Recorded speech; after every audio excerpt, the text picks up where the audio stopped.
Chardonnay is back, well and truly, and it is my favourite white wine style. So I'll be spreading that word at the festival.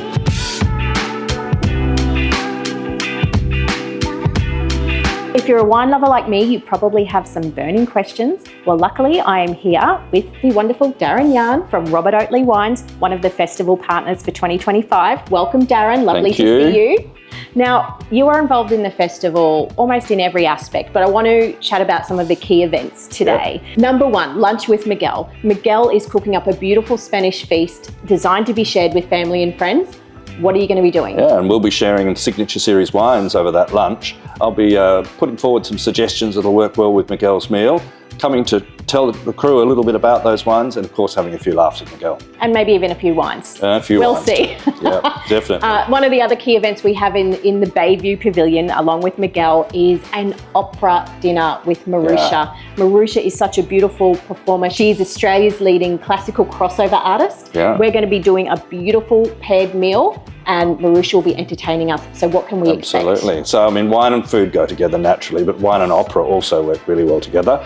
So I'll be pairing my wines with the meal for that evening, and guests will enjoy those along with that beautiful opera and the musical entertainment. It's going to be a fabulous night. Such an awesome addition to the festival program. We haven't had anything like that before. It'll be really cool. So excited about it.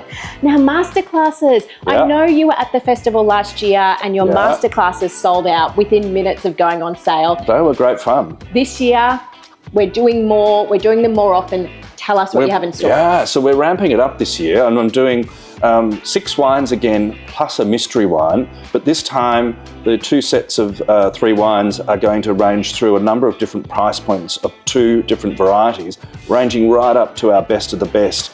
And to understand the difference in price points and quality levels so that wine lovers can understand why different wines sell at different prices.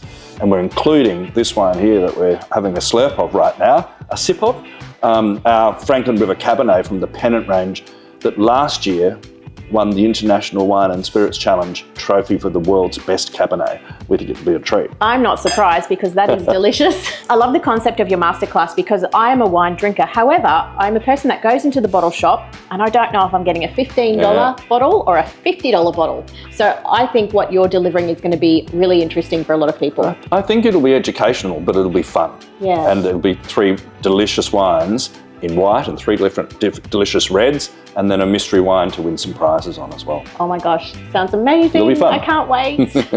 So Darren, I do have a few questions for you. Okay. Some burning questions. Fire away.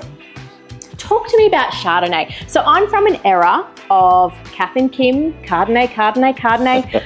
Our parents, or my parents perhaps, drank Chardonnay, but I feel like Chardonnay over the years has gotten a bad rap.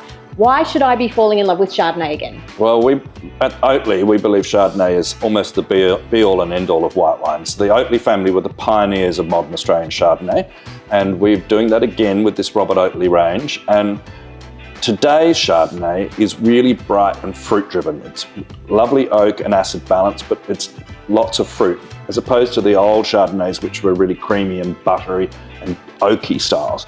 So now the modern style is more of a crowd pleaser wine, and I honestly believe Chardonnay is back, well and truly, and it is my favourite white wine style. So I'll be spreading that word at the festival. You've convinced me. I have a question about red wine. Yeah. So as go out to a restaurant, love to order a nice steak. The staple pairing for me is a Shiraz. Okay. Should I be thinking outside the box? Well, you're in the right area with Shiraz, but you want full-bodied red with a steak. Cabernet like we're having now, Shiraz definitely. There's some others you could play with, but in terms of Australian wines, Shiraz and Cabernet are the stalwarts. They're the most popular styles, and they are really beef-suited red wines. So you're in the right mark. I'd be having either, preferably Cabernet with a bit of age like this one. So this is 7 years old and it'd be drinking beautifully. I don't know about you, but I wouldn't mind a steak right now with this one. I think I've already asked if I can take this bottle. You can. All right, we'll keep you, thank you. Along the same vein as my Chardonnay question, I'm a little bit intimidated by Riesling. Yeah. What should I be ordering? When should I be ordering it? What should I be eating with it? Tell me all about it. Well, Riesling, the challenge with Riesling, I reckon, today is that the wines of Europe are generally sweet and the wines of Australia are generally dry. And a lot of people are used to Riesling from yesteryear when it came in a cask or a flagon, and it was called Riesling often, and it was sweet and fruity and wasn't necessarily made from the Riesling grape. Today's Australian Rieslings are generally bone dry, almost completely dry, really crisp, citrusy, so lemon, lime flavours, and refreshing, and I think just delicious. There's a few off-dry styles that are slightly sweet, which are really cool, but not many of those. Almost every Riesling you buy is what we call dry. And for me, they're perfect with the kind of cuisine that we enjoy in Australia. So whether it's seafood, Moreton Bay bugs, for example, prawns, oysters, that sort of thing. If you think of anything where you might have a squeeze of lemon or lime juice, the lemon, lime, citrusy flavours in Riesling makes a perfect pairing for Asian salads, all sorts of seafoods, or even just a coffer by the pool. But Riesling is what I'd reach for. I love it, and I think you should up your Riesling stock at the festival because we have Moreton Bay bugs and prawns galore. It'll be perfect. Right on the waterfront, of course. Yeah, no, absolutely. For me, it's the wine style to reach for. Darren, if I'm just starting to explore wines and expand my palate, for example, perhaps I've previously been a UDL drinker, you know, some of those sugary sweet drinks, but I want to move more into understanding wines, where would I begin? Well, I think the natural progression is to something that is at the fruitier end, or if not the slightly sweeter end of the spectrum of wine styles.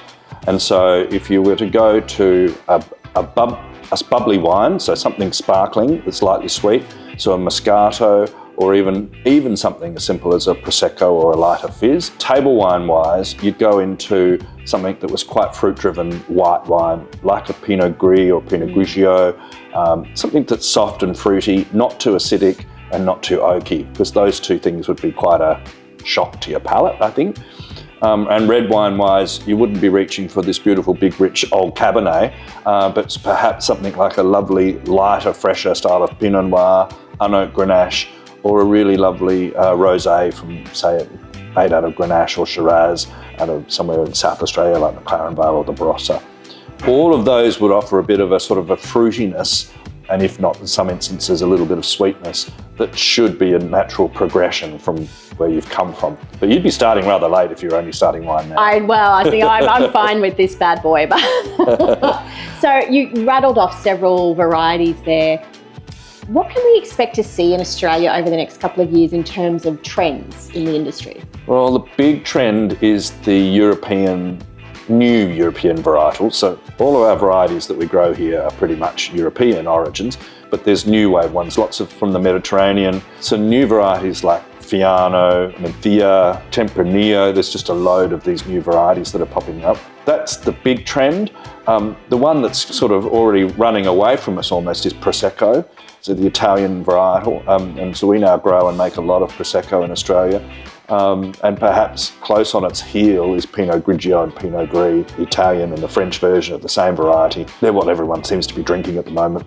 And the other revolution that we've seen in recent years is rosé.